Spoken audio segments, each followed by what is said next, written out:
Welcome today on Stewart Talk. We have Trey Booker, academics, athletic, point guard for the Roger Rams. He's making a name, doing big thing over the city. And what impressed me is the academics. A lot of times we don't really shine a light on those who are killing it in the classroom. We normally shine a light on those who's killing it on the court or who's scoring all these points, but it's also the classroom that's going to get you to that next level. So today's guest is academic, scholar, as well as a great athlete on the court. How you doing today, sir? Doing good, doing good. Yeah. So how's everything been? Everything good. Trying to stay good out here. Okay.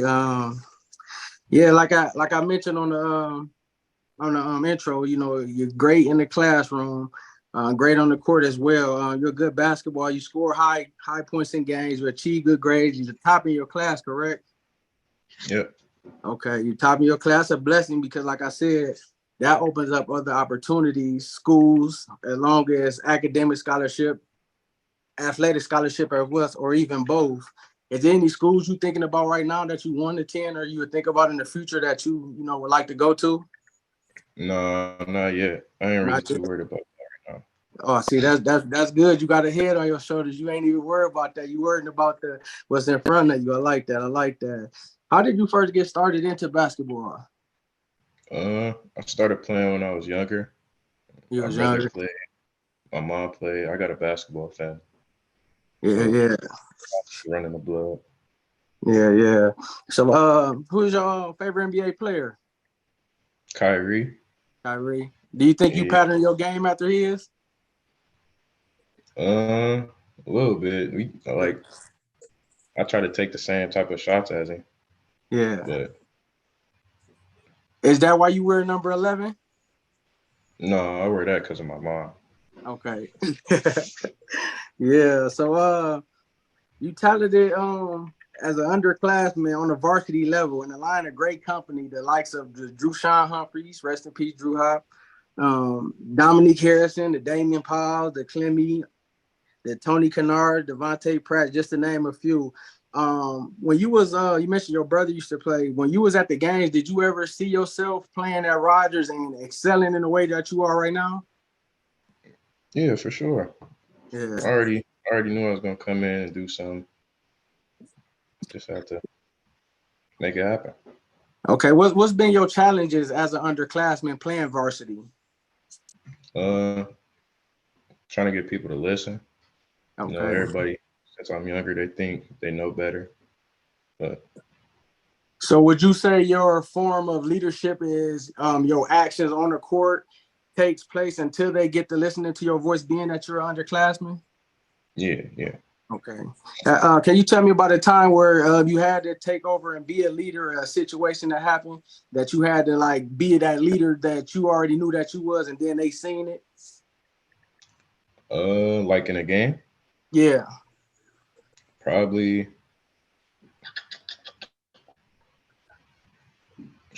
probably it was just out of town game we had. I couldn't really score, so I tried to have everybody else get involved, hitting free throws, everybody else hitting threes, just getting assists, tried to come back. But yeah. Yeah, so your play took over. That's good. Like most people, you won't see them be able to make that adjustment if they known of a score. And like I've seen on the highlights and seen some of the game footage that you played, there's no question that you can score the ball, but you do play deep and you do get your other teammates involved. A lot of times, when it ain't going your way and when teams is kind of like double team you and this ain't your game, a lot of people force the issue. But to hear that you're getting your teammates involved, to hear that you're doing the other little things, because that's what the coaches look at, the D1 coaches and the other college coaches, they look at the player to see what is they going to do when they face adversity. Have you ever seen a lot of boxing ones this year in the summer Yeah, uh, it was a couple of them. is that frustrating? Very. Very, very, man. It's like, man, why don't y'all know you turn to the left and somebody you turn to the right? Uh-huh. And it's just crazy. Let me ask you this: how do you balance your academics and your athletics? I try to do most of my work in school, so then I just focus on basketball when I get out. Okay, and you got a 4.5. Yeah. Yeah, that I mean that's amazing. I mean that's amazing in itself to be able to be an athlete performing at the top of his game and performing in the classroom. Do you feel like you have the wiggle room to slack, or you don't think like that? You just keep on going hard on the classroom for your grade, even though you know you at a 4.5 tops of your class. What keeps you focused for you don't let up? Uh, my mom will make me. You feel me? I ain't trying to let her down or nothing, so I just keep it up in the classroom. Cause Yeah. if she find out I'm doing bad, it's gonna get bad. Can't have that. Yeah, that's good. That good. What does family mean to you? I know your family supports you. Like you said, you come up from a line of athletic people in your family that played at a high level. They just wasn't on the team. They actually played, and just like your uncle, he was a couple of years younger than me. He played. Shout out to John Poon, but yeah, he played at a high level. Your mom, shout out to Laura Poon. My sis, she played at a high level as well. But what does family mean to you? I mean a lot. They be at every game I got, no matter what time, where it's at, or they try to make it. We always with each other, so mean a lot. Yeah. How do you think you can improve your skills even though you're playing at a high level right now? Uh, I'm trying to change my field goal percentage, and I gotta bump them assist numbers up. But I Man, also got a weight room too. what has you thinking like that? But just by your conversation, you're underclass, Trey, and you talking about field goal percentage. You talking about weight room. You talking about the little stuff that makes the player great. Where did that is that just in you, or where did that come from? Did you see somebody that work hard? Did somebody tell you that mentor you? Because young people don't think like that. No, it's just in me. Ain't nothing else to do. Always work on your game. Do what you got to do to get better. Yeah, yeah. Um, so what lessons have you learned from basketball that you can apply in other areas of your life? Basketball is not life, so always make sure you got a backup option, Yeah, and it's good to make friends during basketball. People who you yeah. can ride out with throughout the years. Okay. And I just heard you score 51 points in the game. Can you tell us about that? I know you definitely was in the zone. Did you go into the game hitting a couple shots like, oh, I'm feeling it, or did you? What let you know like this about to be one of these nights? I got in the game, I was sore, so I ain't think I was gonna do that. I took the first three and went in. I was like, okay, and then I started getting every board. I even got a couple assists in there, but they kept feeding me. I had like 25 at half.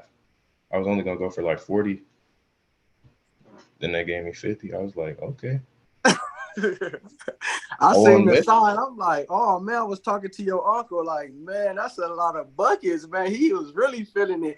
And to see your game, a lot of people might look at you and say, oh, look at his size. He's gonna just be Steph Curry shooting threes, but you actually go to the rack. You know, Mm, you left-handed, correct? yep.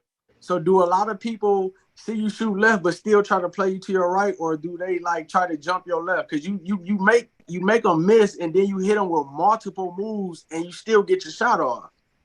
Uh, some people don't realize I'm a lefty, so they still try to force me left. Then they be like, "Oh, he a righty, keep him going left," but they don't know. But the Yeah, people who do know, I kind of I usually like do like a pull up or something, throw him off, and then yeah, I start getting to the rim. yeah. Last couple questions. What advice would you give a young athlete that wants to be a good player on the court, and what would you tell them to do to excel in the classroom? On the court, try to be a leader, put in work, find a mentor too, somebody you could look up to. Yeah, Uh, in the classroom, listen to your teachers. You gotta and just do your work. That's all you gotta do for real, for real.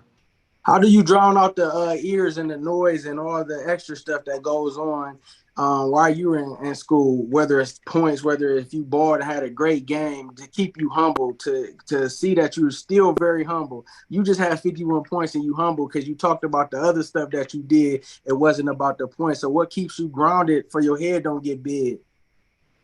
Um, Usually all the cocky people, they be the ones who end up messed up in the long run. All the humble people, like the LeBrons, they always end up big. I'm trying to get there. Yeah. I'm just looking up after him. So do you got any goals for the upcoming season that you besides, I know you said the stuff that you want to get better, but do you set yourself goals like, oh yeah, I want to have this many points, or I want to be able to have this many more assists per game? Uh, I want our team to have a winning season. Yeah. That's really all I want. Got to turn it around. Yeah. So what keeps you loyal to your team? Because a lot of times when your team ain't doing how you want them to do or how you feel that y'all can do, you hear the noise, you hear the people, then you start hearing other coaches that, hey, come over here, play over here. So now you got all these players switching different schools. What keeps you loyal to be able to say that, hey, I'm gonna be the one that helps us turn this around? Me and my teammates, we close. We all real close. It's like a brotherhood. So we Yeah. try to keep it together. Nobody even, no fights, none of that. We just make sure everybody cool. Somebody needs some, somebody else got him. I got him. Yeah. Well, that's good, man. I thank you for this, man. I just want to Of salute you course. on what you're doing. I know it's way much more to go, but it is known that you should be, spotlighted for your work in the because a 4.5, that ain't just no walk in the park. That's studying, that's making sure that you dominating that classroom like you do on the court, man. And a lot of people need to know that you can excel on the court and in the classroom, and a lot of people should thrive for that classroom because some people miss out on different things because their GPA wasn't a certain thing or they wasn't getting these certain test scores. Well, if you dominate in that class, that's not going to be a problem. So that'll make it easier. Then all you have to work on is your basketball game, which you already doing. So it all goes one and one and hand in hand. So that's what these players need to know, man, because they can't even play because they're ineligible and stuff like that, man. So I appreciate you and what you're doing. I salute you, man. And we're gonna show this to a lot of youth. We're gonna show this to people for they can just be more of aware that you can do it. It's not hard. A lot of people, I don't got time, I got practice, I got that. Well, you got a 4.5 top in your class, you're a top on your team, and you making noise in Northwest Ohio. So if you can do it, it can be done as motivation, as encouraging, because God has blessed you with a lot of gifts and talents that you got, and you humble. You don't compare yourself to nobody. You compare yourself to you, and you know what you got to do, and you focus, and you got that firm foundation. Stay grounded and stay in that, man. And God gonna just bless you tremendously, man. Thank you. Thank Yeah, man. I'll be checking on you, man. Continue to do what you doing, man, and continue to get better, man. you. All right. I Yeah, got you. appreciate it. Appreciate you. Yeah.